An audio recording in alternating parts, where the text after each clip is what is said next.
Yeah, one thing I love about this podcast, it allows me the opportunity to talk to people who were very inspirational to me as a collector and even a dealer growing up with my 40 years in the hobby. And this next gentleman on the sports card shop guest line checks all those boxes, and really excited to talk to him. He's one of the original innovators when we talk about cards and manufacturing and design. And I don't want to make him wait too long to finally get him to say something. But Mr. Mike Cramer of Pacific Trading Cards. Welcome. Well, thanks for having me, John. Can't wait to get into a little discussion and talk about things. Yeah, and you got a new book, Kramer's Choice, appropriately titled, much like the insert set. There it is for those watching on video. I was privileged enough to get to read a digital version of it, which I read very quickly. That's how good of a book. I'm not a huge reader, truth be. I mean, I can read, um, but when I find a good book, I usually consume it pretty quickly. That's a sign to me that I'm genuinely interested, and I don't want to put it down, so to speak. And so, your book definitely checked all those boxes. And well, Mike, I knew quite a bit about your history. This really let you pulled the curtain up and let people kind of see stuff that at the time, obviously, we on the other side of the curtain, we didn't know all the intricate details. Where you kind of led us behind there with that, and it was like I said, a great read. I'm sure others who haven't read it yet, but who will attest to that as well. I guess my first question here, lighthearted, what do you miss more, king crab fishing or running a card company? Definitely running a card company. King crab So- fishing was for me a long time ago. Although I did it for 10 years, but it kind of wore me out over the years. So running the card company was the greatest job on earth, in my opinion, and I did have a good time doing it. I miss it somewhat, but I also know that I spent my time doing it, and everybody's time ends at some time, and mine ended, but I had a great time doing it. yeah, and you did a great job. We're going to talk about some of that stuff you brought to the hobby that's still we're still seeing today. It's that good that it can still be utilized in 2023 and beyond. And you did king crab fishing before it was like cool, and the deadliest catch made it sort of cool. But people don't realize that it's people unfortunately sometimes lose their life. It's a dangerous job. While it has its probably fun moments, it's a physical it's a physical, profession, and one that sometimes, hopefully not, but sometimes can cost someone their life. And but it was that job that really fueled, uh, Pacific, and sort of, and especially in the It early was. days, funded and kept was the foundation sort of for what became Pacific trading cards. I want to start out. We kind of talked before we hit record. Uh, you know, this is the 1975 Phoenix Giants minor league set featuring its 26 card set. I got you right on the top of the set. You holding some cards up and some of your collection. This was really, as you talked about it in the book, Mike. This was really your first foray into producing cards. Obviously, you were a dealer from a fairly young age, but this was your first, production attempt. Very successful. Led to other teams contacting you and saying, "Hey, do our sets as well." At that time, 1975, did you have some, glorious thoughts of long term what you wanted to do, or was it that's what you were doing in the moment? Uh, it was actually just that's what I was doing in the moment. But in the back of my mind, I always had the thought of what if I could make Major League Baseball player cards or NFL cards or hockey cards. Um, but at the moment, that's the foray I got into card manufacturing was at 1975 set, and I had such a good time doing it, and it was so rewarding. I just kept uh, pushing that envelope a little bit, and the next year I made some more cards, made them in color, and I put myself in that set because the Phoenix Giants gave away 2,500 sets, and I thought, what better way to reach possibly other collectors and try to start a trading trading card um, um, club or something down in Phoenix when I lived there, and it worked. And the fact that it ended up like 30, 40 years later, that card, now people collect it, but it was actually just to try to get me to introduce to people, and it worked. So I was pretty happy about that. So for clarification purposes, that's the Mike Cramer rookie card. Yes, it is, and I think it's the only one I have. We never made another one. We made a bobbing head doll of me, but that's the only card I have, and my grandkids love it, and a few collectors say they like that card too. Do you get them in the mail like the sign that people TTM you the I card do. for I've that's pretty cool. I every once in a while one shows up, and I'll sign it and send it back, and you know I guess that's what collectors do. They want cards signed, and I'm happy to sign them. That's cool. So did I hear you right though? I didn't realize this. If this is the case, I'll have you clear. You never appeared on a Pacific trading card. I know the bobblehead. No, never did. Um, just wasn't I just wasn't going to make a card of me for the heck of it. Uh, Yeah. that 75 one had a purpose, and so no, that we never made another one of me in a Pacific product. Um, Probably should have, but just never the opportunity never came up. Well, I think it's cool. Like I'm not saying you legitimately could have. You had your sets where you picked kind of the players that made it, like your Kramer's choice. You could have even put like a picture yourself on those with kind of a quote or whatever why you know. But I think the fact you didn't it really speaks volumes of you, right? It was about the players and the sports and you know what I mean at the Right. time, and and that's what it was about. Although I wouldn't have blamed you, and I'm sure many others wouldn't have either. Had you made a Pacific trading card, Mike Kramer. You talk. Well, we'll talk a little bit about the bobblehead here in a little bit.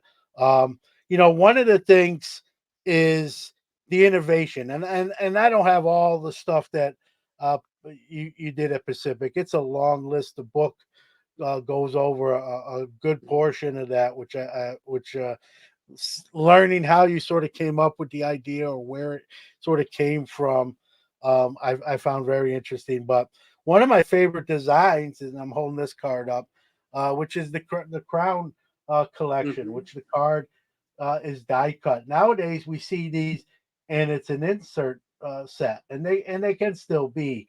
But you made this is a base card, if you will, and you made a set that looked like every card should be like an insert set. You got the sort of the holographic foil, that crown, just a very cool card. And at the time, we can make an argument that some of the other companies were sort of lacking in innovation, Mike, and it was you that really took the baton and started running with it. And I think it's your designs that really sort of fueled other companies took notice, let's say, and said, "Hey, Hmm. you know, look at this, at the time, smaller company that's getting bigger. Um, and they're sort of setting they're the trendsetters here. Yet we're sort of supposed to be the big man on campus. And it really, I think, kicked in some of those competitive things. Um, I mean, was that sort of the thought process? I know, like in the book, you say, listen, you were just trying to make cards that you, if you liked, you figured more other people would like it too. But Hmm. how much of it was, hey, we need to make sort of a name for ourselves, and hey, these other companies are sort of sitting on their hands instead of thinking outside the box here, and we're not going to do that here at Right. Pacific. That was a lot of it. We wanted to make something different and new and not the same old thing. And it's a testament to what we did back then, that almost everything being made nowadays looks like something that Pacific did back then. I'm told that almost every day by collectors that the cards they collect nowadays uh, look just like what Pacific did. They might have different foils and different motifs to them, and but what we made back then looks just like what they're doing. The most interesting thing to me is the gold crown die cut that you showed is still being made by Panini. That same exact shape is still being used, and uh, that was an insert card. The one you're thinking of was a Crown Royale, which was a different shaped crown, but they're still making that also.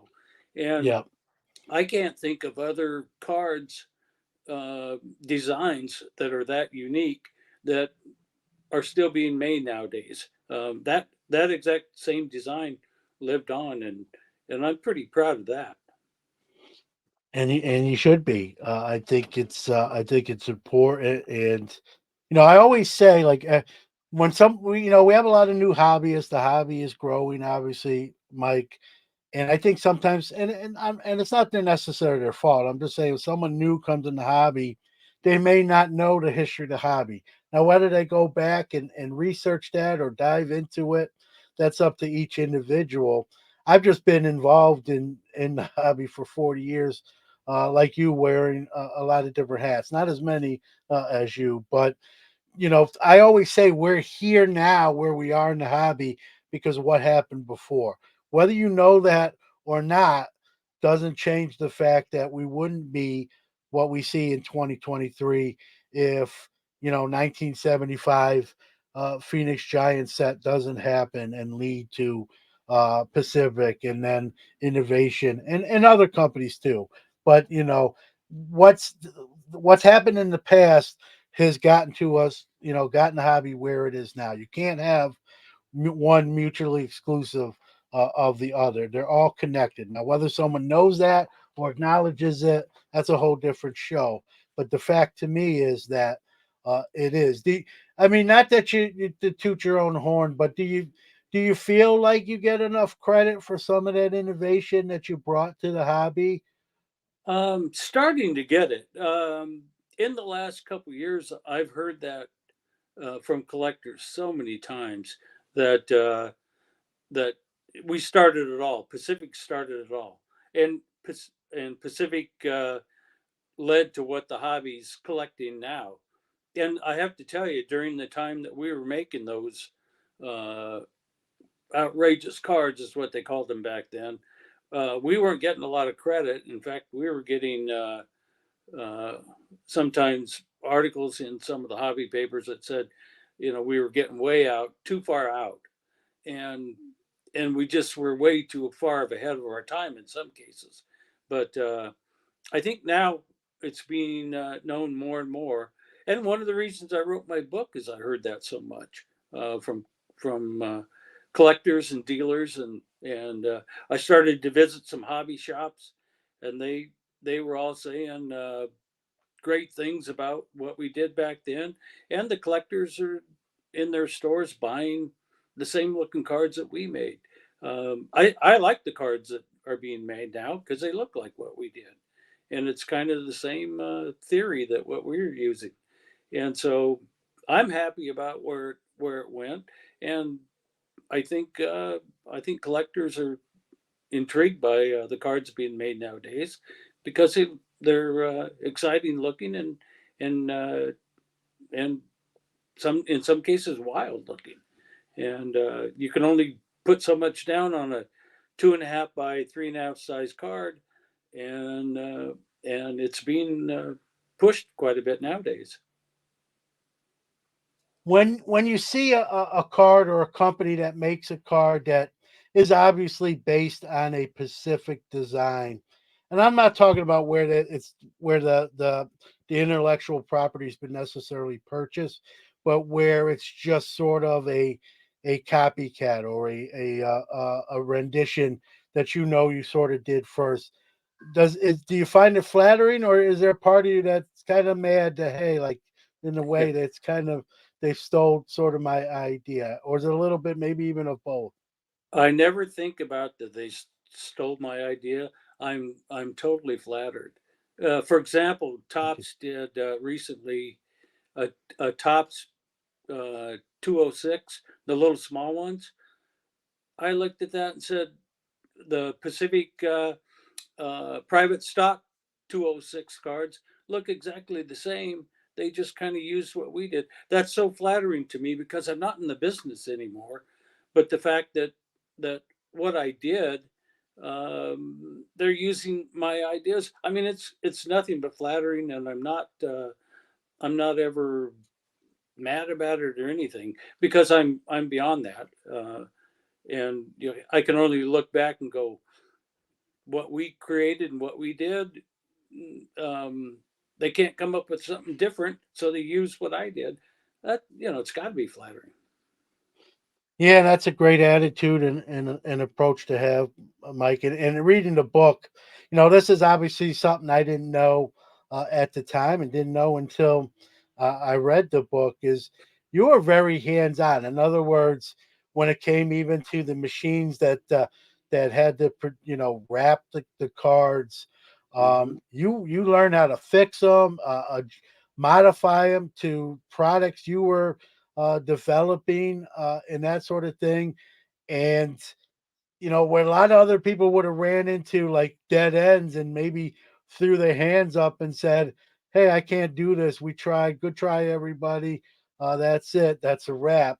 Uh, you were persistent. You found ways to make it work, whether it be modifying a machine to fit the needs of a product that you were going to make, or Mm-hmm. even just finding machines, or just, hey, we need, we're ramping up production. We need to purchase more machines, and like finding where some were available and adding them to the arsenal, so the production didn't really cease or stop, or and if anything increase, and make it easier what you're doing for not only you but your staff that was growing at the time. Were you always sort of had that initiative, even as a young man, or I've did you always is it an acquired uh, trait? no, I've always been like that. If I wanted to get it done, I figured out a way to do it. And even back when I was, and you read my book, obviously, and I'm very happy you did that. Um, those machines, like the DF wrapper that wrap made wax packs, and there's a picture of that machine in my book, and I wonder how many actual collectors of wax packs have ever seen the machine that actually makes that, made those wax packs. And we all used them. All the companies that made wax packs back then used that same machine. But that was what I had to do, and I've always been resourceful and being been able to figure out anything I needed to figure out. And I it was nothing more than it had to be done. I had to do it, and I read the manual how to change that machine over from wrapping candy to wrapping uh, baseball cards, and then it all took off after that. As far as Pacific, it just made leaps and bounds, and so it's just in my blood that if I need to do something like writing that book, I'm not an author, but I decided I would be. I don't even know if I could spell author when I started it, and I ended up writing that book because I wanted to, and that's just the way I am. I'm just one of those guys that can do it if I need to. Yeah, that's Well, that's a great trait to have, and perseverance. It's worth more than its value in money. Where I think reading those chapters too, Mike. I said to myself, there's other guys that would be in the same predicament that would just give up or say, "Hey, man, it just not meant to be," that sort of thing. And you didn't do that. You persevered. You figured out there's more than one way to do things. You can innovate. You can improvise and keep going. Mm-hmm. And Pacific was all the more better because you made those calls. And I think, did you ever have moments where you really, at least internally, like, I don't know if we're going to make it or how long I can do this for. It's difficult. Do you ever have those internal, maybe quiet moments? Never. It was it was so busy back then. We were so busy, uh, finishing a product, starting a new product, um, coming up with new ideas that it was a constant uh, rumble, so to speak, and never had a stop moment where I went, "Oh no, what am I doing?" It was just not like that. It was like same thing with fishing. It was nonstop work all the time. Never quit hauling gear, and the card business was the same way. Um, I even say in my book that when I got all done uh, and sold the company and walked away, um, I couldn't believe how different the whole world was. But yeah, I was a nonstop go getter. Yeah, and I remember reading that, like, you kind of could breathe. Like, I know you mentioned you woke up like the next day, like, I don't got to go to work today. It was kind of a weird feeling, I'm sure, for you, but in a way, sort of relief too. Like the pressure, like I think the term you use, like, the gorilla was off your back. You didn't even really realize you had one on there until you didn't anymore. Sort of Exactly. that weight and pressure was gone. And you got to do some stuff probably that you didn't get to do because duty always sort of called. You even mentioned, even when you took vacations with your spouse, you were still sort of on call or on duty. Hmm. And so while you may not have been in the state or what have you, you were still, your mind was still on your company and how things were going and what was going on even when you weren't there. And because it's your baby, right? You want Yep. everything to be great. And now you, with that retirement, if you will, you sort of can let your hair down, so to speak, and like, hey, I don't have to worry about what's going on in today. I can worry about me, and hey, what do I want to do? I got the whole day to fill with stuff I Mhm. really want to do, and not sort of my mind be in two places. Can be in one place, and I thought that was pretty telling and interesting. How much back during those days when you had all the different companies, Mike, yourself with Pacific, Tops, Upper Deck, Fleer scoring until a lot of those started going by the wayside. I know it was competitive. How much, like, internally would, like if you came up with a new design, let's say, were you worried about somebody, like, letting the cat out of the bag or taking a picture and sending it somewhere else? Obviously, we didn't have social media like we do now, or even technology when it comes to photo sharing and stuff. Was that a concern, or not really at that time when it came to, like, Uh, were other companies worried about what you were doing and vice versa? And were you concerned that something you did all the legwork on, someone was going to get those sort of plans, if you will, and try to do it at the same time, or beat you to the punch? um, we didn't really have any worry about somebody taking our design and or finding out about it because we had a everything was done in house. We didn't have any outside graphic or design work. It was all done in house, and so we had control over that. And but we were always um, wanting to get that design, card design, the new one, out in our product first, because we saw how other companies would come out with a design first, and then other companies would begin to do something similar. Um, and so we were scrambling, if we came up with a new idea, to get it out and not really rush it to the market, but get it in our product first, because the once it was out there, obviously the other companies saw what we were doing, and that's how it evolved to how the cards are being made nowadays. They kind of all look like what we were doing back then, and so no real concern about somebody stealing it first, but the fact that we wanted to get it out there first, so collectors would see what we were doing. That was a big drive for us.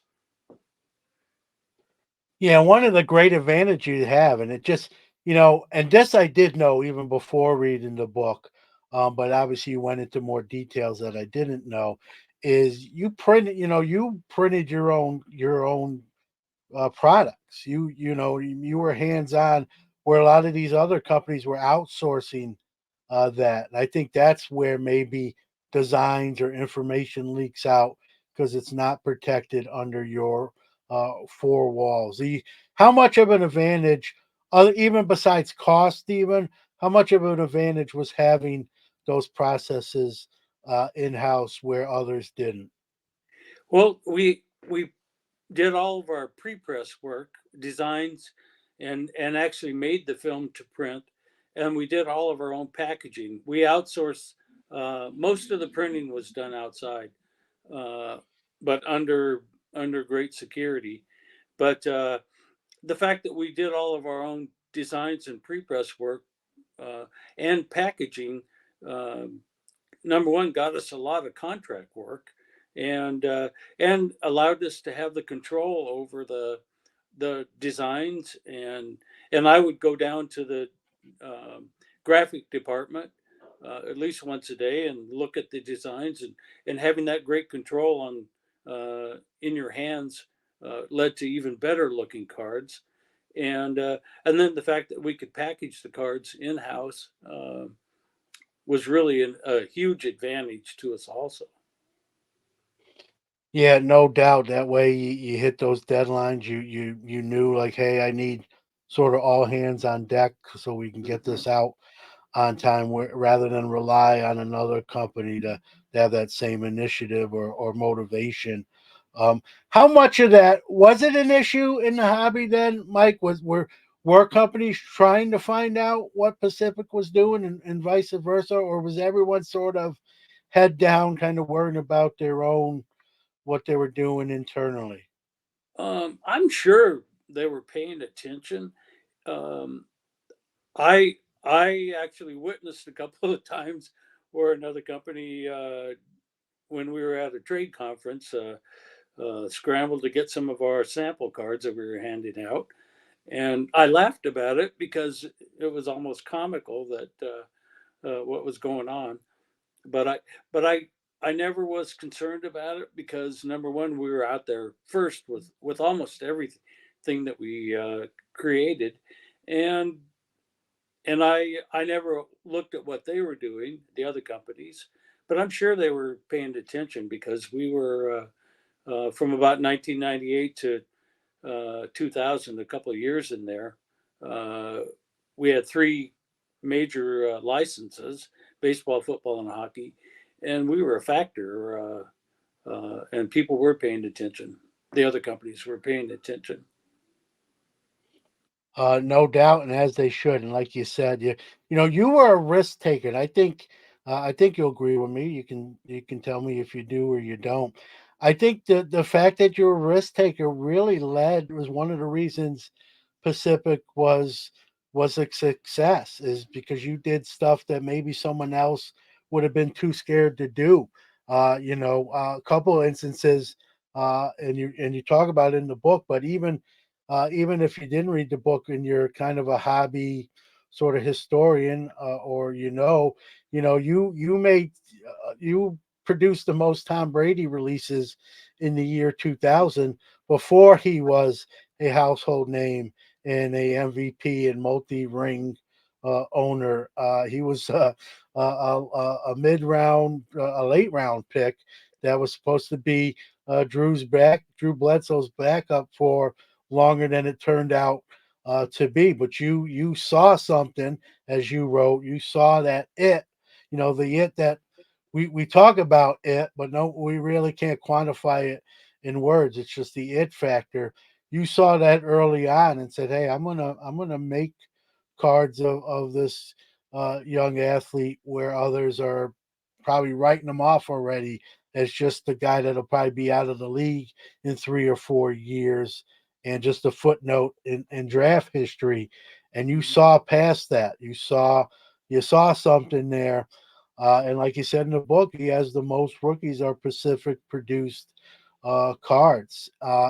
You took another risk with an item that I still love to this day. I won't eat it anymore.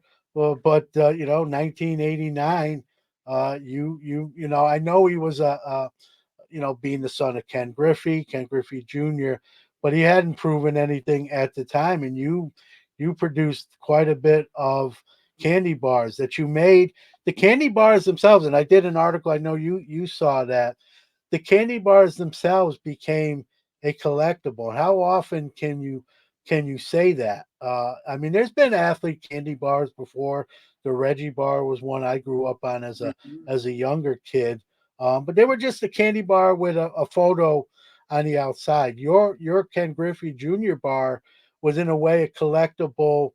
Besides the chocolate that was, and even the chocolate itself had designs and stuff on it as well. You could have easily just made the wrappers as you did and just have the chocolate inside, but that was your attention to detail. You wanted the chocolate, Mike, to be representative of the athlete, and you took a risk there because Ken Griffey Jr. wasn't Ken Griffey Jr. as we know him today yet. And where did that risk take? I may be working on those fishing boats and charters kind of did that, but that was a risk that paid off and in spades to me. I'll let those were your risks, not mine. But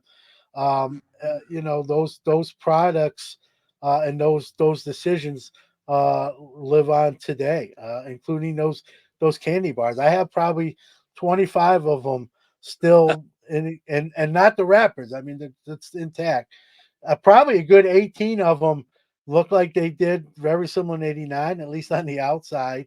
And then there's a 7 or 8 that are sort of beat up, but I view them as collectibles. I have them over there in like an 800 count box. That anyone that knows what we're talking about, the Griffey candy, you had blue and yellow wrappers, and I have probably Mhm. split right down the middle the same amount of each one. Kind of talk about that those risk taking that in at least in those two cases and in other cases. Those aren't the only two things where you sort of went out on a limb, but those are the two big ones that come to my mind. Talk about those decisions and those risks.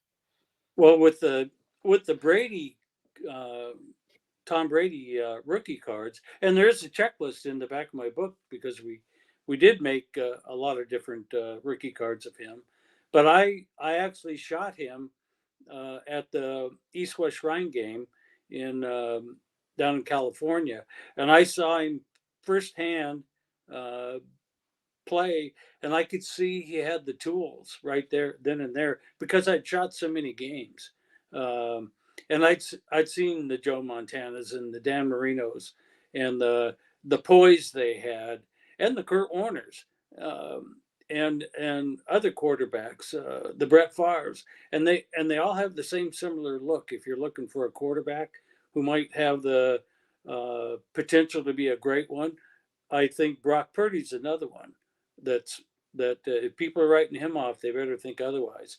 He's got that same poise that I see, and and to take a risk, it it's just part of what I can do, and pick something out like that, like making cards of Tom Brady, more than one rookie card. um, because I saw it in firsthand, and and ran with it. And the fact that he performed the way that he did, nobody could have ever thought he'd be as great as he turned out. But I saw firsthand that he was going to be something. And when he finally got to play and prove himself, I put him on a Cramer choice card the next year in 2000. Well, actually in 2002, and that was before he actually did anything tremendously special. And basically the rest of that's um, history, and he became the goat.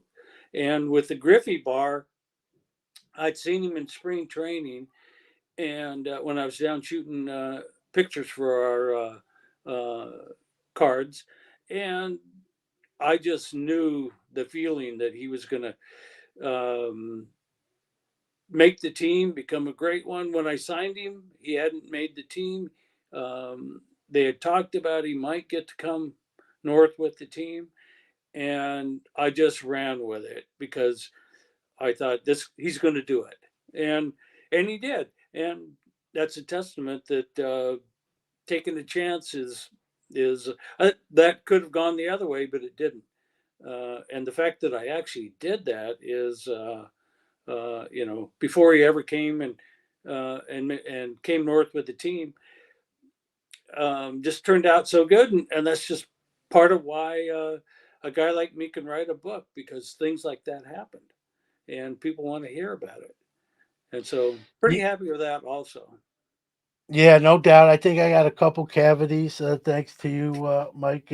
I was 17 at the time. I ate a few of those, but there was some even, why a chocolate bar? I guess is one of the questions. Um, how did that all fall in line? That you said, "Hey, I'm gonna do something a little outside the box." I mean, with confectionery and a candy bar. And the actual story to that is, you can read it in my Yeah. book. But um, I had a walk through my store after talking to my store manager, and I saw the Reggie bar, and that was we had in our store for sale, and that spurred me to go. This Ken Griffey Jr. He needs a candy bar. He's going to be that good, and and that's where it started. And then as I walked across the street back to my office, I already had a plan on how I was going to produce that bar and how I was going to get it done, and I ran with it. And you can read the rest of that in my book. Yeah, and the rest is history. And I grew up as a New York City kid, Mike. I ate plenty of Reggie bars too. So the combination, I can thank Mike Cramer, Reggie Jackson, and Ken Griffey Jr. for some of the early cavities I had as a younger man. But how many, and did you like you as you said, you were walking across the street and the gears were already turning and you sort of had ideas in place. The final product, which we know all these years later today, but um, you that was exactly sort of what you wanted to do. You almost wanted to make a chocolate card inside with the wrapper being even collectible because people are collecting the wrappers. Like the chocolate's gone, and people Mm-hmm. are putting the wrappers and protective, like top loaders and sheets and that sort of thing. Were you thinking along those lines, or was it, you know, hey, I just want to make a great candy bar because I think Griffey Jr. is going to be a great player, potential Hall of Famer, or were you thinking even on the collectible level? No, I was thinking on a collectible level, and that's why I made the chocolate with his image on it. Yep. Number one, it'd be fun uh, to open the thing and go, here's a Ken Griffey is on this chocolate bar. That had never been done ever, and then to wrap it in the two colors gave it a good look in the display box. Um, the other thing that we made that didn't get out there very often was the candy bar card of Griffey. Yep. and And I remember those. Yeah. yeah, they were inserted on top of the box, and I think the first person that opened the box got the card, Yeah. and so there's a lot of them out there, but I don't think that more than one person out of a box got to see that card. Yeah. How many when the presses stopped rolling and the chocolate stopped flowing, how many candy bars did you produce? There was about 1 million candy bars made of Griffey, and Yeah. I think, like you said, a lot of people ate those, Yeah. especially in the Seattle area. Um, I I know 20, 30 people that said they ate some of them and they saved a couple and put a couple in their freezer. And nowadays I wouldn't eat the thing. It the chocolate's what, 30 years or more old, but um, if I don't I think don't know people. how they're it's crazy. I have a box, like I said, over there with probably about 20 to 24 bars, and some of them look like you made them yesterday, Mike. Like I don't know how they've stood the test of time. They look like I'm almost tempted to eat. They look like they're at least from the outside. They look like I haven't opened them. Um, and it's funny you mentioned like the freezer. I remember I only had two at one point, and I was in Syracuse at the time, and this was years after the bars were made, and I had two left, and I put them in the freezer, like you said, because I didn't want them to melt. And I went back to New York City to work, I was with my grandma. She stayed here in Syracuse, and I told my grandma, "Hey, I'm putting these two candy bars in the fridge. Don't touch them, or don't eat them, or don't throw them out." And to preserve them. And I came back and they were in there, and I thawed them out. I think I still have them. And then I added to that by buying more. I said, man, how many people did this? I got to think most of them have been consumed. Like I want to buy more and just keep. They're collectible to me. So it almost was like a competition. Like how many of these can I buy at a and try to corner the market, tongue in cheek. And I've like I said, I've got 20 something. Um, I guess it's all speculation and guesstimation. I mean, how many do you think exist still intact from that million? That I know I ate some Boy, myself, and as many others did. I mean, what I would you I don't think? think it's that many, because I think people had fun consuming them, eating them, and Yeah, I I don't know the fact that it's chocolate. If you put chocolate in the wrong environment, it goes away, as in melts, or I don't know how good putting them in the freezer is either. I heard it turns them to dust if they're in there too long. So how many actually that were trying to be collected got destroyed in the wrong environment. So the I I wouldn't speculate to guess, but I don't think as many are out there as people would think. yeah, and not that it's about dollar signs because it really shouldn't be. But when you think about that, right, you think of something that at one point had a million, editions of it, and now maybe there's four figures, maybe even less, as you potentially say. There's a collectible value there, and then I'm sure in the future some are going to be thrown away, whether by mistake or on purpose, and that sort of thing, or maybe they deteriorate. I don't know how. Like Syracuse is not Arizona or California with 100-degree type temps, but we get probably about 90 degree days a year, some years more. How those bars that I have are like still, they're just in a box that you would put baseball cards in, and yet every once in a while I open that box up and they look like they came off the conveyor belt yesterday. I always get a kick out of that these things are now 34 years old, right? 30 Yeah, plus years. And some of them, probably 75% of the ones that I own are like intact and look like they're like the Smithsonian's been keeping them and using all sorts of techniques. And yet There's nothing special going on. I just have them on in the box on the shelf. There's no humidity. It's not like I have them in a humidor or a special closet or and yet and I to the point I don't even worry about them anymore. Like I think initially I'm like worried how do I maintain these and not lose them or to have them like you say melt away or get all out of shape and falling outside the wrapper and it's to the point now like they've been like that for years. I don't even really think about it anymore. Just amazing. And like you said, how many even exist at this point?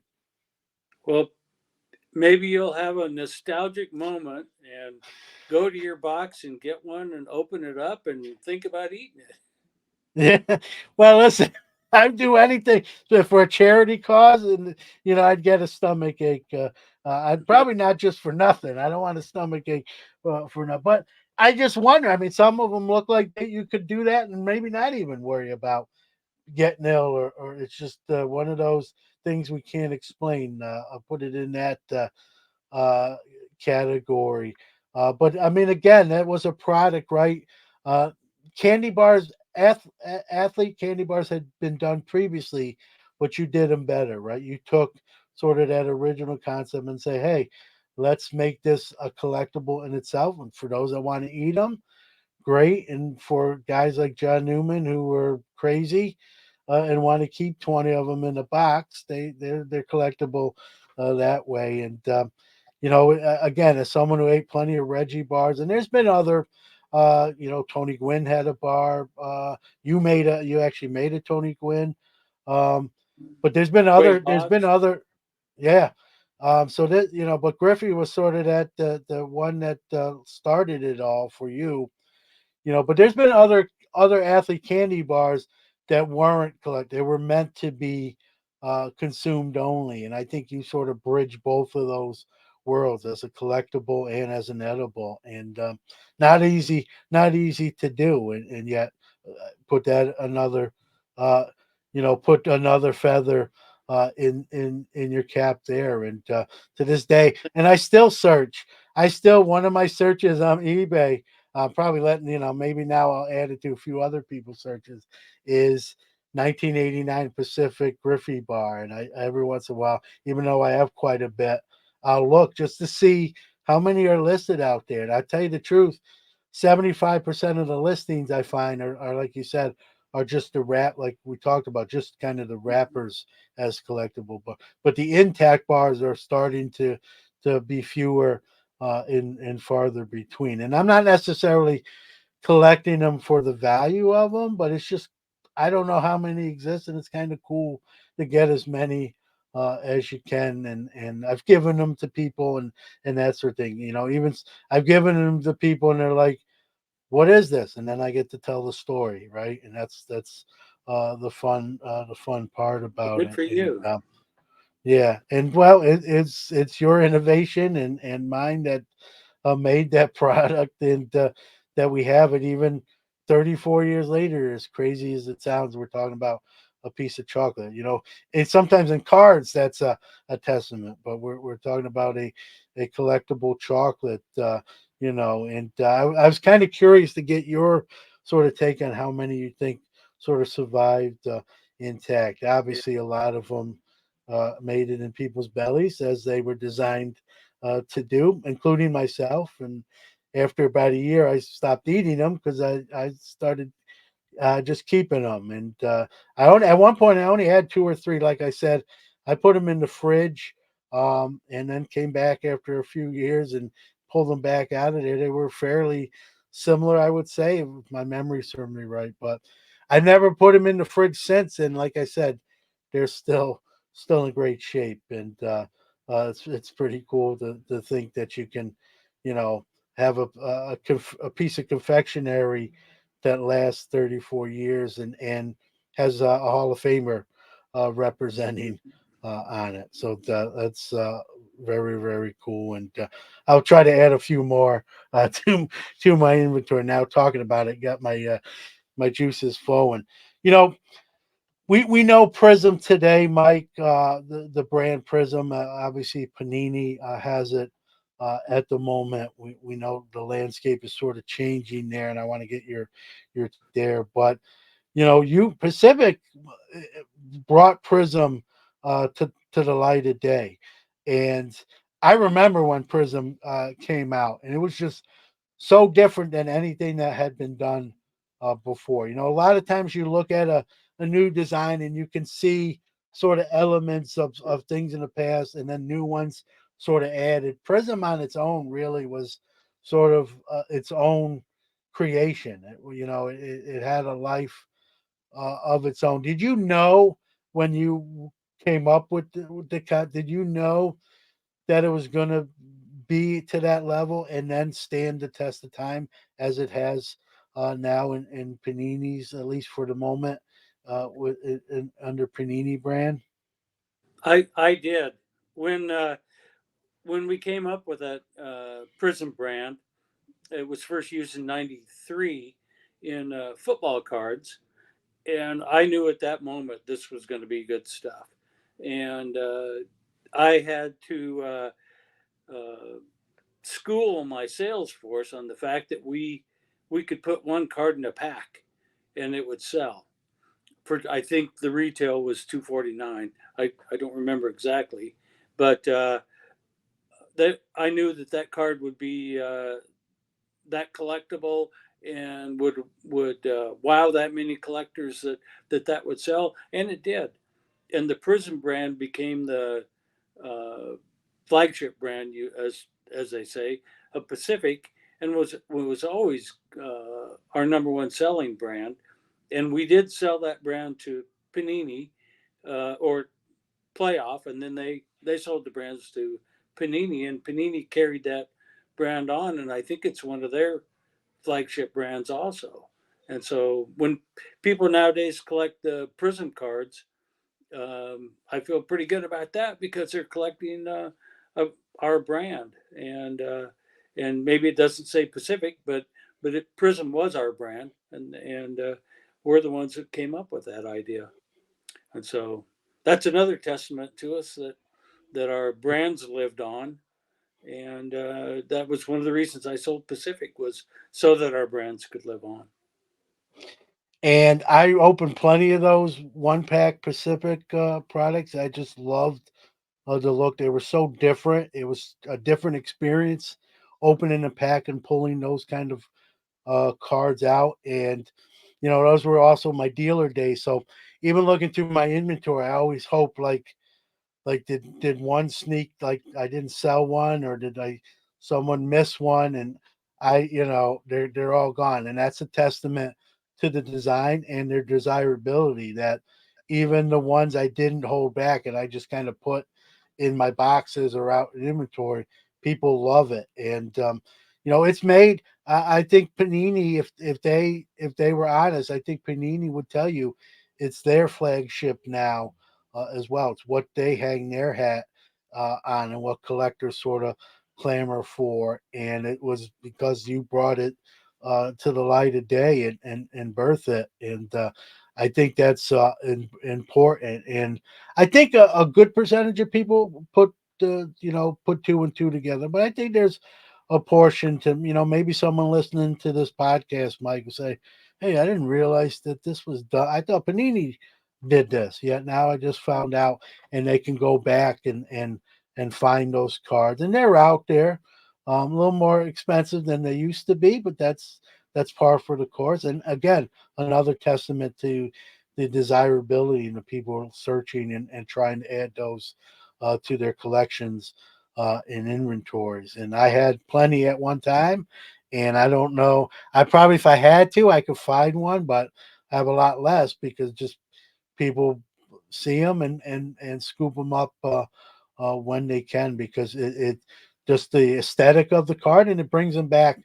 In some cases, it brings it back to a time where we got started. In some cases, or just a nostalgic. Hey, I remember this was really when I really ramped up my hobby years, and I think again that's a testament to your ingenuity and wherewithal to come up with these designs. And that was a design, like I said, I'm going to I'll pat you on the back for that. Was a design that really kind of changed the landscape because it was completely different than anything done before. For those that how difficult was that to produce? You know, for we get the easy part to open the pack, pull it, look at it, hold it, but as the manufacturer and producer of it, I would guess it's a little trickier than your average base card, if you will. It is. It was much more involved as far as designing it, because we had to print the player's image on the card and the other graphics that were actually printed in ink. And then we had to, when we designed the card, we had to outline the player with a color, so we had a little bit of room for bleed. And then we had to get the foil down perfectly on every single card, so the player would still come out, the image would come out. And being it was our first go at it, it was a lot of trial and error and a lot of pre-planning to get it down right. And we pulled it off well, I thought. And I think collectors also agree. Those cards are getting very old now. The ones that we did back in the early days in '93, um, and so I can see why how they'd be drying up in the market.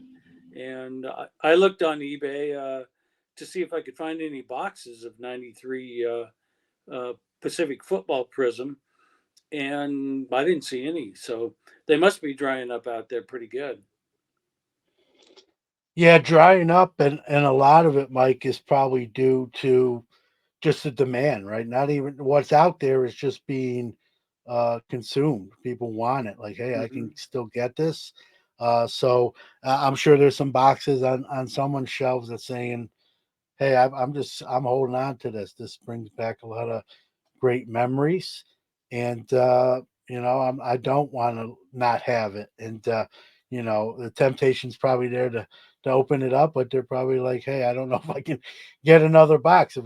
Maybe if I get another box, I'll open one of the two, but keep one for posterity." And yeah, I think the fact that it's living on through, like you said, playoff, then Panini. I think it's their what they hang their hat on at the Well, moment. thank you. Uh, Yeah. yeah, no, I think it's just the truth. I mean, speaking of that, the landscape's going to change here as Fanatics has gotten the three licensing for the three of the four major sports.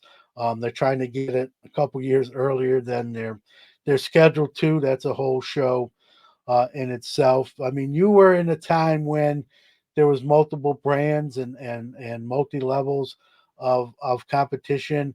My fear, and I'm a Brooklyn, New York kid, so Tops. I know Tops is sentimental to you. You pointed that out in the book. For me, growing up in Brooklyn, it also is. And when that news broke, as I've said many times on the show, it was sort of a gut check, a gut punch, and now we see that ultimately their goal is to control is much of the market as they can. And I get it; it's business. It's kind of par for the course. But as a collector and a hobbyist, kind of your thoughts.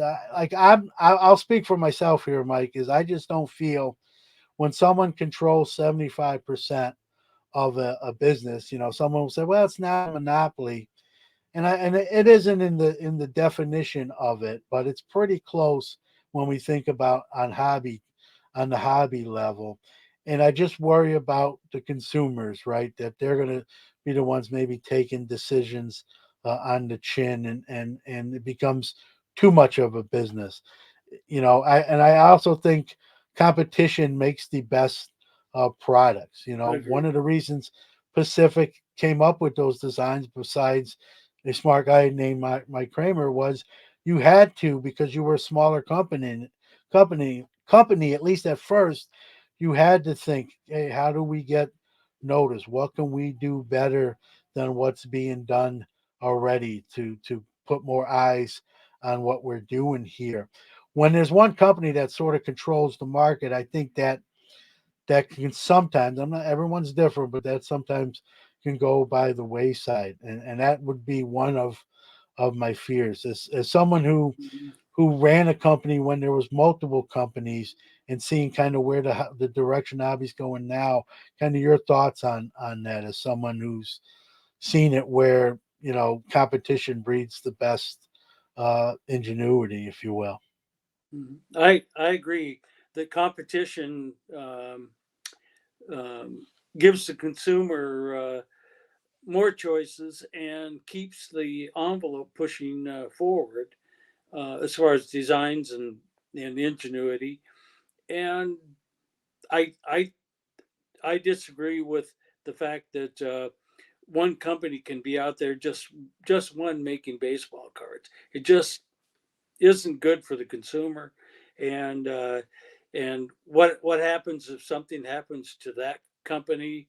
I'll give you a case in point of back in my day, there was a company named Starter who was making all of the jackets and member shirts and clothing lines, and they had Yep. the exclusive for that, and they went under. And during that time, even my hobby retail stores that I had was selling starter brands, and we didn't have any other fallback. Until another company stepped up and started making more clothing lines. And there'll always, I say in my book, there'll always be manufacturers of trading cards because the demand's out there. But who it's going to be and how long can somebody keep making cards if they market falls a little bit, can they keep up because they have to pay such big royalties or something. um, it's not a good consumer market only having one manufacturer. And so and my biggest fear in the whole thing is the consumers get nothing new, nothing different, because there's no desire or need for the manufacturer to do anything like that, because they have captured the market. They can make whatever they want, and if you're going to collect cards, you got to collect what they put out there, and they don't come up with anything new. And so there's a big downside. I'm very surprised that nobody stepped up and challenged that with a monopoly type of lawsuit like Flair did back in the 80s and even before then. And a judge ruled that there had to be more than one manufacturer of baseball cards. And so maybe that's coming, maybe not, but we'll see. Time will tell. And so it's a little bit different market out there. I have also heard that there there's the distributors that distribute cards to the hobby stores, and they're being weaned out by Tops, and Tops Yep. is going directly. And so um, there goes there, and Tops is a big chunk of the market, without no doubt about that. And so is that the way the market's going too? So it's all up in the air right now, and I guess I can just say this: I'm sure glad I'm not involved. I hear you. I hear I've you. been And involved, and I've been through the yeah, lawsuits, and I know what Panini's doing now, and because I've been there, yeah, it's it's a good time not to be, for me. yeah. Speaking of that, I was going to ask you this. It's a good segue to ask this question. It was on my short list of questions. I'm more of a conversationalist based on what we're talking about. But how much do you? You don't have to mention names but does a company A? Do you get sometimes someone will reach out and say, "Hey, Mike, we're thinking about this," or "What do you think of this?" Or do you ever does your your experience, does anyone ever lean on that from a company or a manufacturer? Early after I sold and got out, I had a couple of questions from people that asked me a few things. Recently, I haven't been out there in the trading Yeah, card world to where anybody even knew I existed, and so the answer is no. Uh, I yeah, don't hear from anybody. I know the lawsuits that we had are available online, and I'm sure they reference those because they are uh, public and out there online. But no, not in the recent years. No. yeah, and not to wave a banner for litigation, but like you said too, I'm hoping at some point maybe someone tries to lay down some groundwork so we can have competition in the market and multiple, uh, manufacturers making, especially baseball, kind of the one of the number one hobby sports. And the one thing when I heard the length of the deals that these the players union or the players association or the leagues and 20 years, that's a long time to me. And I get your thoughts on this too, Mike.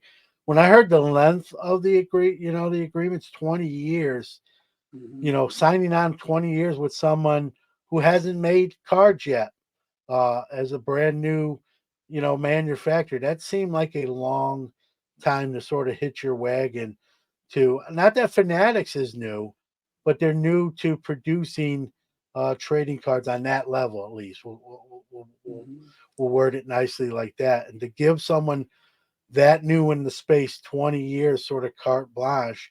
I know there's ways to potentially get out of a 20-year contract, but they're not. It can get sticky and it's not ideal. It just to me 20 year, and like you point out in the book, so for a lot of cases it was year to year for you. You were what you were 1 year at a time. Like, hey, I hope we can do it again this year. And sometimes you had to wait almost to like the midnight hour to find out we're getting it or we're not. And a lot of times that communications not even verbal. It could be like you talked about getting a letter that hey, you can't we're going in it, you can't make them anymore, and very very informal and different, but 20 years, that to me that just seems a long time to give anyone sort of a contract for it. I don't even care. I wouldn't give, tops 20 years before they were acquired by Fanatics. 5 or 10 seems to Hmm. me, 10 is long, if you ask me. I think you go in 5 year increments and then you revisit it in year 4 or 5, whether you were extending that agreement or partnership. 20 years just seems very excessive to me. Your kind of thoughts as someone who's dealt with those kind of contracts and agreements and never on a 20 year. I'm assuming you never had a 20-year deal with anybody. No, I didn't know their deal was 20 years. Most of Yeah. our license agreements were 3 years. Um, one of them was year to year, but most of them, like baseball and football and hockey, were 3 year license and then renewed after 3 years. 20 years, um, that's a long time. If you think about that, almost all the players playing in Major League Baseball right now won't be around in 20 years. And so all the players will change out. And 20 years is a long time. I didn't know that, but um, that seems pretty excessive to me. But I'm not involved anymore in the manufacturing side, so I didn't pay attention to that. Yeah, I agree. It's just it seems like a long do 10 years seems a long time. Yet it's twice that. And like you said, a lot can happen in a 20-year cycle. Business wise, obviously you made a great point that the players that are playing today, even the best ones who have long careers, chances are, unless they're a rookie this year, and even in those cases, their careers will probably be wrapped up at that time. It's just a long, I just don't see why a need is to do a 20-year deal. When we get married, right? We say till death do us part. That's almost the hobby equivalent of of marriage vows, right? And just put a 5 or 10 year to me contract. That way you can, if you want them, if it gets to 20 years, like for Tops had it Hmm. for but it was never like, hey, you're going to do it for 70 years. They just had to keep getting their contract renewed. I think that's the way it should be. It keeps the onus too on the manufacturer. Like, hey, if we want to keep this contract, I'm sure you thought that, right? As a, hey, I want to keep producing these cards. I want to do a good job. I want to make the players happy, the league happy, our consumers that are purchasing these cards happy. We all happy. Then we get to keep doing what we love to do. I think when you give someone 20 years, you're like, it's almost too much of a free pass. Like, hey, we're good for the next 20 years. Now you still gotta live up to agreements and all that. I get that, but it's Hmm. just too long. I've said that on the show on more than one occasion, Mike. It's just too long a deal. But not to harp on that. One more card I pulled out because this was, I love stuff that never's really been done before. Um, and I remember these, and I still have. I found this one too. And again, there you got the foil and the etching. Again, it's Oh Curtis yeah, Martin. All right, that's and an then I don't know if you know it, but I'll turn it over to the back, right? And these are the Carsupio. card Yeah. stupios. Like how cool is that? And the one thing I love about it, I used to call. I remember back in the day, I used to call them the kangaroo cards because it was like the pouch with the little card in it. And Exactly. I think I've heard other people call them. Well, the one thing is, so this is Curtis Martin, and then this is Marcus Allen, and this is Hmm. not just a picture, which it is, but this is a full fledged card. I mean, there's Hmm. there's dialogue and stuff on the back. It's numbered, and then it fits right in there, and that's not going anywhere. That now that Marcus Allen is in there, and this was something that really was.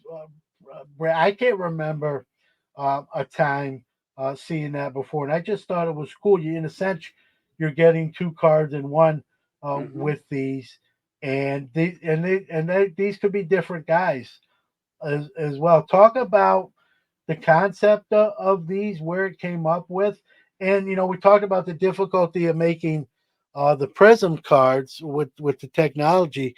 Now you got like a card inside a card.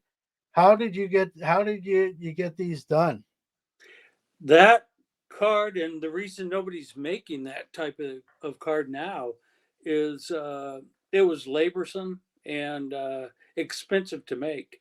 But it was an idea that we came up with, and like most things that we came up with, if we had a great idea, we ran with it. And though we called them cardsupial because of the kangaroo marsupials, where they had a pouch and a card Yeah, in a pouch. But all of those small cards, we put a different player in each card, so we didn't have the same cards, same back card in the yep. like Marcus Allen. We put a different one, so people would have to collect them and try to find the one that matches up. And the graphics for the back of the card matched up to the little card, and all of those little cards were hand inserted before they were That's packaged, and so I it was was going to too much ask you labor. about that. That's Yeah, what I they were. thought. I'm like, I don't know what kind of machine can put a little card inside. I mean, it's got to be difficult, even if it existed, that technology. Maybe today, even today's standards, it might be tricky to even get I that think it done. would to insert them, and we had Yeah, a lot of employees, and that was one of the nightmares of my packaging engineer. We got to do this. We did them 2 or 3 years straight, yeah. and he was like, "Oh no, this takes so much time and labor." So we ran a third shift, stuffing card soup meals, and then got them ready for the packaging line. But we wanted to do it, and we thought it was a great idea, and we ran with it. it's very cool. I'm sure you had a couple employees be like, "You're hey boss, you're not doing cartsupials this year, are you? What's going Yeah. on?" Right? They're like, trying to give you elbow, right? No cartsupials in this Yeah. year, right? But it was unlike anything that was done before. And again, this is what. And here's what I'll say: if you know anything about today's brand, Tops has the thing they call the Rip Card, which I'm assuming you might be familiar with. It I is a just little, heard of it. Yeah. yeah. So it's a card, and they put another card inside it, but it's sealed. It's sealed. And there's two perforations, and it'll say on the bottom of the card. So you got your regular card, and it'll say to rip or not to the rip, and whoever has the card has a choice. I can rip it and see what the little card is, or I can keep this card intact. And Okay. not every little card inside the tops card is a guaranteed, like, you can't lose. Like, it's a chance. It's like scratching a lottery ticket. Some Mm-hmm. lottery tickets going to win you some money, and some are going to be non-winners. And so, top and when the rip cards first came out, I'm not gonna lie, I said, man, those are Pacific's card Supios. It's just the Topps modern day version of it. And that's my point, is a lot of the stuff you did, Mike, that was different at the time is being sort of reinvented. But the wheel, you created the wheel, people are just doing different takes on the wheel. And I think that's a testament to you and your company, right? That and we're talking 20, 30 years ago, some of this stuff, and yet today it lives on in maybe a different form, but we know where the idea. It's the first thing I thought when I saw a Topps Rip Card for the first time. I'm like, it's card supio 2 2.0. um you And the know way they're making them is much easier than what we did because I could see how that could be done very yeah, easily. that you can Yeah. machine, it seals it, and then it seals with the perforation onto the next, rather than putting them in individually by Right. hand. And they're a little bigger card. If you see them, the card that's inside the card is speaking of the 206 sizes, it's about that size Mm-hmm. inside your 2.5 by 3.5 card. They even made some metal ones, and people were taking like a magnet and trying to figure out, without ripping it open, did I get the special metal card? And I think Tops did something to sort of combat that sort of. But uh, everyone's trying to stay one step ahead of everybody else. The other thing in reading your book, is we're winding down here too, um, is that I learned about you is you did a lot of the photographing yourself, of the shots that would eventually make their way onto the cards that we love. You were very hands on, even shooting on the athletes. And like you said, you weren't necessarily a trained for photographer per se, but you hone your craft by doing it. Talk a little bit about. Obviously, I got to think. I don't want to speak for you, but probably being a fan of sports to begin with, it was a way to get closer to the action. But you also had a job to do to get, because you watch the game too much, you're missing the shot, right? So, Mm-hmm. kind of talk about the decision to be one of the photographers. And did you ever catch yourself like, hey, I'm supposed to be taking some shots here, and I'm getting enamored by the game situation here? Well, I shot my pictures back in 1975 and 6 and 7 for those minor league cards, and so I had a little bit of photography background. But I realized in 1993 that I could shoot NFL and Major League Baseball, spring training, and games because we were making cards, and I wanted to do it. And I had one of our photographers. We had about 20 or 30 photographers shooting for us. I was just one of the guys, and I went out and bought the equipment, Canon equipment, and put myself on the sideline. The first game I shot was in at Candlestick in San Francisco, and I learned how to do it right at that game, and I shot maybe one roll of film before that, and I enjoyed it. It was exhilarating. It was a rush. Um, I my results were real good. And back then we were shooting slides. There was no digital, and so it was a real learning curve on how to shoot slide film, which produced the best image. Nowadays, I think almost anybody can pick up a camera and shoot digital because you can tell what you get just by looking at your screen. But back then, you didn't see the film until you got it developed. And so I enjoyed it. I never got caught up in the game itself. Um, I just got focused on the player that I was going to shoot that during that sequence, and the reason I didn't never got caught up in the game itself was you could get killed doing that if you weren't paying attention. Some player could put a knee right in your chest or head, and that happened at a few games where guys got knocked over and were hauled off, and uh, Yeah. and so I shot football for almost 10 straight years, nearly every weekend, and my wife went with me a few times to some games, and I had gave her equipment, and she shot some headshots for me over on the sideline. She didn't like getting down on the line. It was too too scary, I guess, for Yeah. her. She shot a few, but she got away from that. But you still got to shoot headshots with the back of the cards. So she did a lot of that. Um, I shot baseball. I probably shot several hundred games, baseball games. Um, Real fun.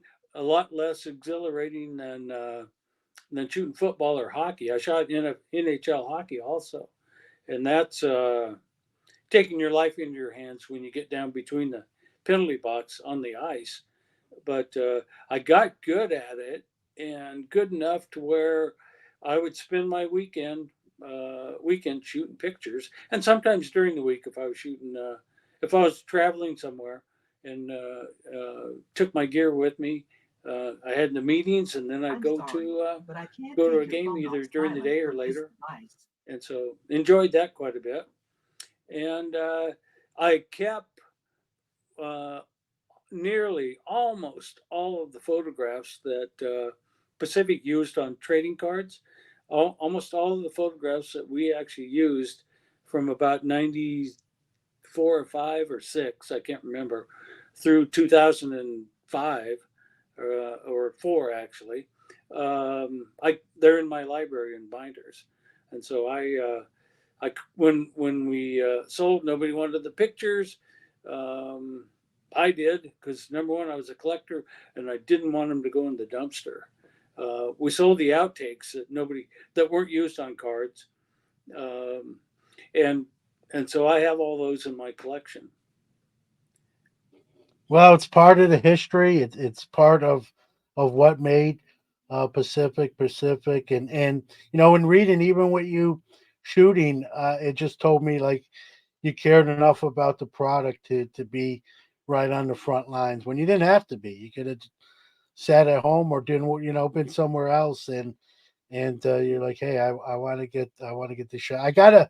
I'll let you answer this, but I gotta think hockey's probably the toughest one to shoot, just that the pace of play, and that they're constantly moving back and forth at a moment's notice with a change of puck possession and that sort of thing.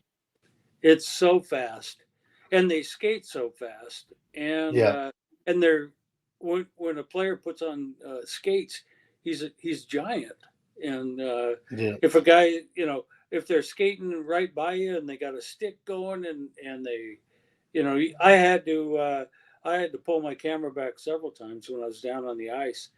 Then nowadays they make you wear a helmet, but back when I shot, uh, yeah. that wasn't the case. You had to And sign. Did you have to sign a waiver? I don't remember that. No, Yeah, but yeah, they probably should have it sign a waiver. There was one I period did. on the ice and one period shooting through the hole in the glass, and then one period from the mezzanine. So the mezzanine period was a little more relaxing and not so much hectic. But Yeah. shooting hockey was fun. I I enjoyed it as much as I shot football.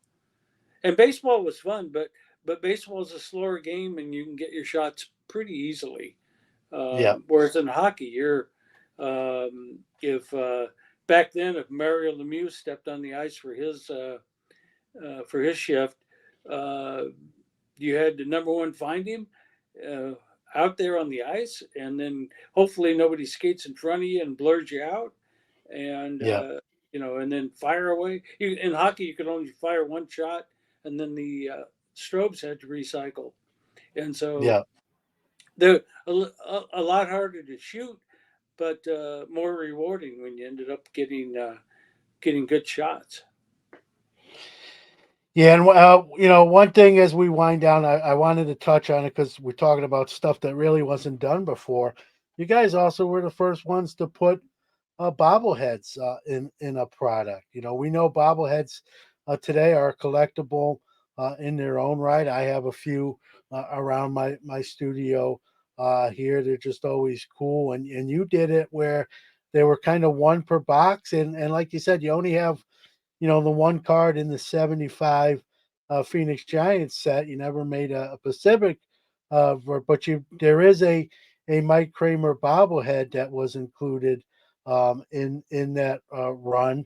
And doing some research, it's not a common one. Like they're hard to find.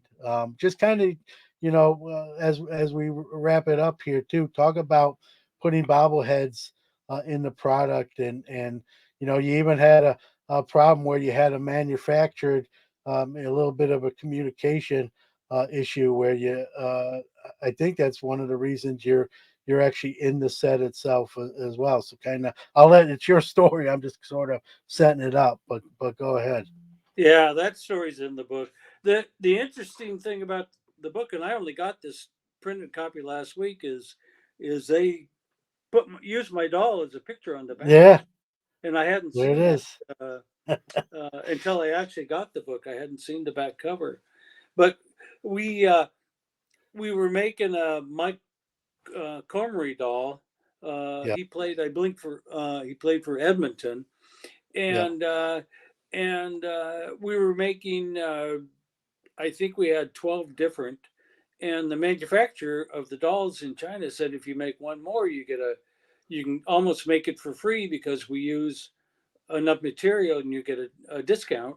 So we said, let's do me, and yeah, we had come up with the idea that we would insert my doll in some of the boxes of Heads Up, and with my doll, you got a coupon that said you can get a complete set of the dolls yeah, if you mail in this coupon, and courtesy of Mike Cramer, president of Pacific Trading Cards, and that idea actually worked out really well because whoever got my doll was pretty happy because they were able to get a whole set.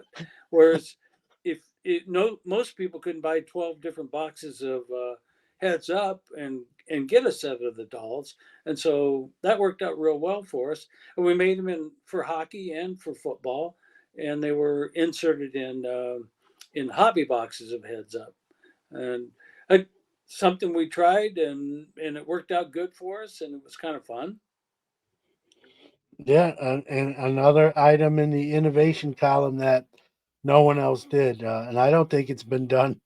I don't even think it's been done since, to my knowledge. I know a lot of times they have like Bible giveaway nights at like a stadium or the actual sporting event itself, but to be incorporated inside an actual product, um, I haven't seen it being repeated to my knowledge yet. But maybe someone will do it, and if and when it happens again, Mike, again, you still started it all, right? It all comes back to you and Pacific. And I think that's a testament to how outside the box and creative you were ahead of the hobby times. And some people might have thought you were crazy, but crazy genius, I like to say. And Well, I think some of those folks, whether they admit to saying it at the time or not, probably would be singing a different tune nowadays, like you said, and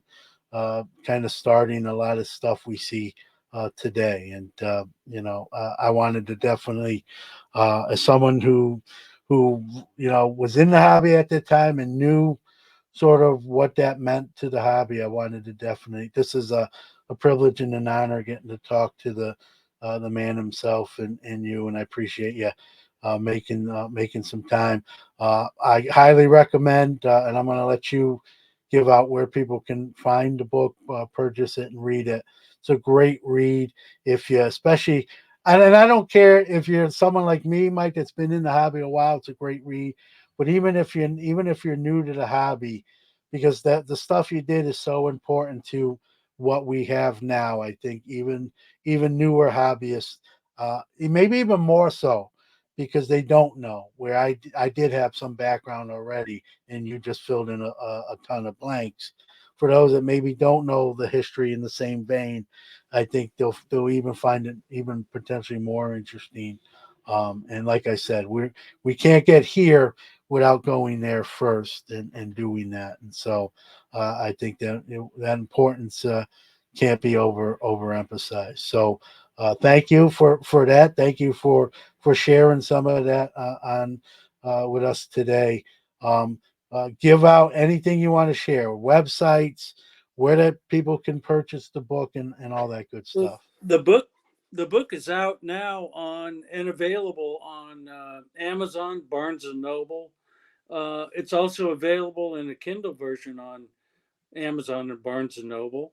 Um, because of demand from collectors, I set up my website uh, to sell the book, and off my website, um, I say that I'll sign the book and send it to him, a collector directly, and I've gotten a tremendous amount of orders off my website for the book, that a signed book, and that site is www.unitedempireminiatures.com, and it's a site that I sell some figures that I make on, and I put it on there, and it's the number one seller on my site.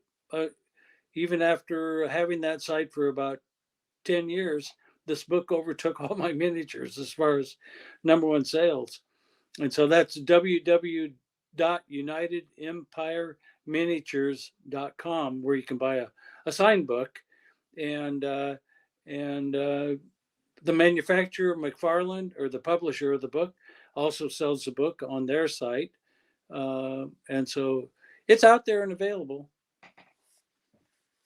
All right, and I'll make sure, Mike, we'll get those into the show notes as well. So even if you didn't catch it here in the audio version, go to the show notes and I'll have it linked there. So one way or the other, you'll be able to find it. And again, it's a great read, a great look at an important part of hobby history. And if you like where we are today, or even liked where we were then, it's a great look behind the scenes. To how we got to where we are today and how important that stuff was then and still today. So I appreciate you giving us some time, Mike. Thank you. You're welcome. And thanks for having me on. Oh, thank you.